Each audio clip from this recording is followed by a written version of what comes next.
नहीं सकता है कि 2027 आते आते यही भारत दुनिया की टॉप 3 इकोनॉमी में आकर खड़ा हो। भारत अब इकोनॉमिक और स्ट्रेटेजिक पावर बन गया है, यह चाइना भी स्वीकार करता है। अब इकोनॉमिक और स्ट्रेटेजिक पावर में चाइना भी भारत का लोहा मानने लगा है। इकोनॉमी की साइज के मामले में देखा जाए हमारा भारत आज दुनिया की टॉप 5 कंट्रीज में आकर खड़ा हो गया, जो कि 2014 में दुनिया की टॉप 10 कंट्रीज में था, यानी 10वें स्थान पर था। आज दुनिया की टॉप 5 कंट्रीज में आकर खड़ा हो गया। और मैं नहीं कह रहा हूं, बल्कि दुनिया की मानी जानी फाइनेंशियल फर्म्स उन्होंने कहा है, मॉर्गन स्टैनले ने कहा, फर्म ने कहा, इस सच्चाई को कोई नकार नहीं सकता है कि 2027 आते आते, यानी आज के लगभग 3 साल के बाद, यही भारत दुनिया की टॉप 3 इकोनॉमी में आकर खड़ा हो।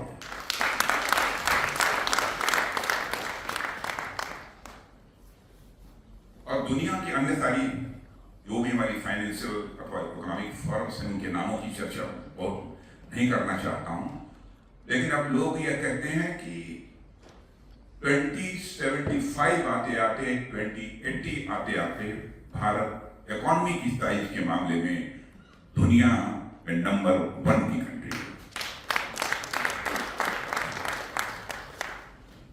यह भारत के बारे में धारणा बनी है, और यह धारणा जो बनी है, धारणा बनाई नहीं गई है, जो हकीकत है, जो सच्चाई है।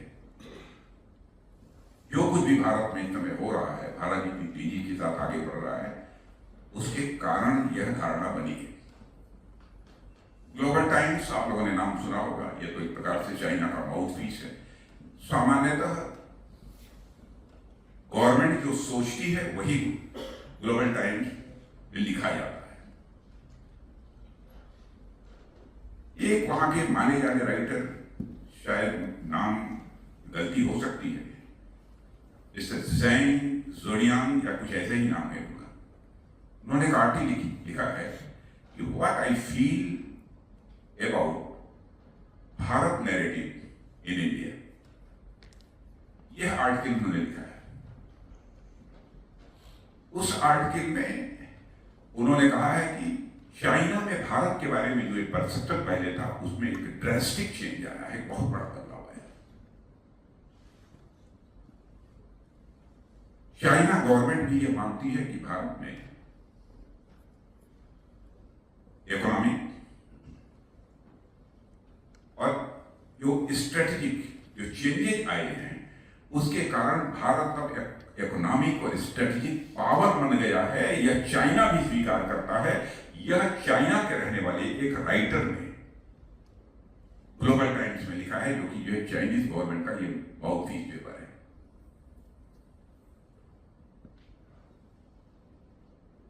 अब दुनिया जानती है सच्चाई को कि चाइना को के बारे में यह धारणा है। वैसे हम किसी को अपना अपोनेंट नहीं मानते हैं, कोई किसी को अपना दुश्मन नहीं मानते हैं, लेकिन सारी दुनिया मानती है कि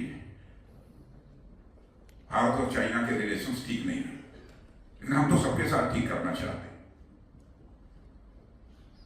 आप ये कल्पना कर लीजिए, ऐसी धारणा हमारे पड़ोसी चाइना के अंदर भी, उसने जो वाक्य लिखा है एग्जैक्टली हमको याद नहीं है, उसका अर्थ ये होता है, अब इकोनॉमिक और स्ट्रेटेजिक पावर में चाइना भी भारत का लोहा मानने लगा है, यानी भारत की ताकत को स्वीकार करने।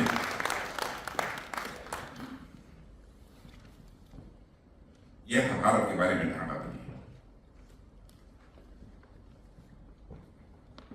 यानी भारत तेजी के साथ आगे बढ़ रहा है।